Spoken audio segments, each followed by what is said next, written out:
நேற்று 14வது IPL match Mumbai மைதானத்தில் நடந்திருந்தது. இப்படி இருக்க இந்த ஆட்டத்திலையும் மும்பை இந்தியன்ஸ் அணி ஜெயிக்க முடியாமல் ராஜஸ்தான் அணிக்கு எதிராக தோல்வி அடைஞ்சிருந்தாங்க. ஸோ ஆக மொத்தம் இது வரைக்கும் விளையாண்ட 3 ஆட்டங்கள்லையுமே மும்பை இந்தியன்ஸ் அணி 3 தோல்வி அடைந்து நிறைய சீனியர் பிளேயர்கள் அணியில் இருந்தாலும் ஜெயிக்க முடியாமல் மும்பை இந்தியன்ஸ் அணி தற்போது பரிதவிச்சுக்கிட்டு இருக்காங்க. இப்படி இருக்க இப்போ மும்பை இந்தியன்ஸ் அணியில் இந்த மாதிரியான விஷயங்கள் தான் நடந்துக்கிட்டு இருக்கு. ஸோ இதை உடனடியாக மாற்றலைன்னா கண்டிப்பாக மும்பை இந்தியன்ஸ் அணி இந்த தொடரில் ஒரு ஆட்டம் கூட ஜெயிக்க முடியாது. மும்பை இந்தியன்ஸ் அணி அப்படிங்கிற மிகப்பெரிய அடையாளமே அழிந்து போய்விடும் அப்படிங்கிற மாதிரி நம்ம சச்சின் டெண்டுல்கர் மும்பை இந்தியன்ஸ் அணியின் ஓனரான அம்பானி அவருக்கே மிகப்பெரிய ஒரு பரபரப்பான எச்சரிக்கை ஒன்று இன்னைக்கு தெரிவிச்சிருக்காரு. இதில் ஃபர்ஸ்ட் ஹர்திக் பாண்டியா குஜராத் அணியில் இருந்து மும்பை இந்தியன்ஸ் அணிக்கு வந்திருந்தாலும் அவர்கிட்ட கேப்டன்சி கொடுத்தது ரசிகர்கள் எல்லாருக்குமே ரொம்ப பெரிய அளவில் கோபம் அதிருப்தியாக இருக்காங்க அப்படிங்கிறது நம்ம எல்லாருக்குமே தெரியும். ஆனால் அதே கோபம் அதிருப்தி மும்பை இந்தியன்ஸ் அணியின் முக்கியமான பிளேயர்கள்கிட்டையும் ஹர்திக் பாண்டியா அவர் கேப்டன் ஆனதில் கோபம் அதிருப்தி இருக்கு அப்படிங்கிறத சச்சின் சொல்லியிருக்காரு.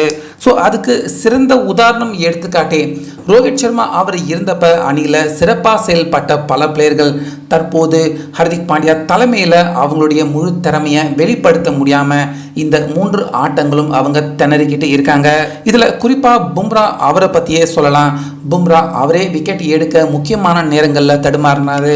ஆனால் ரோஹித் சர்மா அவருடைய தலைமையில் ஒவ்வொரு மேட்ச்லையுமே கீ போலராக மும்பை இந்தியன்ஸ் அணியில் இருந்தவரே பும்ரா தான். மேலும் இஷான் கிஷன், திலக் வர்மா இவங்க எல்லாரும் ரோஹித் சர்மா அவங்களுடைய கேப்டன்சியில் சிறப்பாக விளையாண்டவங்க.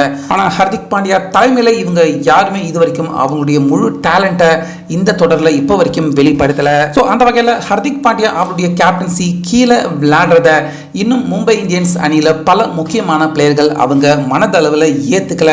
அதனால தான் மும்பை இந்தியன்ஸ் அணி தொடர்ந்து இந்த மாதிரியான தோல்விகளை சந்திச்சுக்கிட்டு வருது.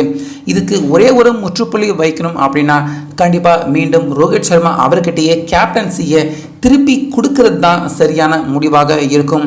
அப்படி இல்லைன்னா கண்டிப்பாக இதே மாதிரியான தோல்வி இன்னும் அடுத்த சில ஆட்டங்களில் மும்பை இந்தியன்ஸ் அணிக்கு ஏற்படும். அதன் காரணமாக இந்த ஆண்டு ஐபிஎல் பிளே ஆஃபுக்கு உள்ளே போக முடியாமல் போகிற சூழ்நிலை மட்டும் இல்லாமல் மும்பை இந்தியன்ஸ் அணி அப்படிங்கிற இந்த மிகப்பெரிய டீமே வருங்காலத்தில் ஒரு வலுவில்லாத மோசமான அணியாகவும் அதிகம் தோல்விகள் சந்திக்கக்கூடிய ஒரு அணியாகவும் மும்பை இந்தியன்ஸ் அணி கண்டிப்பாக மாறிடும். இந்த நிலைமையை உடனடியாக மாற்றணும் அப்படிங்கிற மாதிரி நம்ம சச்சின் இந்த அவசர எச்சரிக்கையை அவர் இப்ப பிறப்பிச்சிருக்காரு. அந்த வகையில் ஹர்திக் அவரை நீக்கிட்டு ரோஹித் சர்மா அவர்கிட்ட கேப்டன் பொறுப்பை கொடுத்தா மும்பை இந்தியன்ஸ் அணி வெற்றி அடைய வாய்ப்பு இருக்கா? உங்க கருத்தை சொல்லுங்க.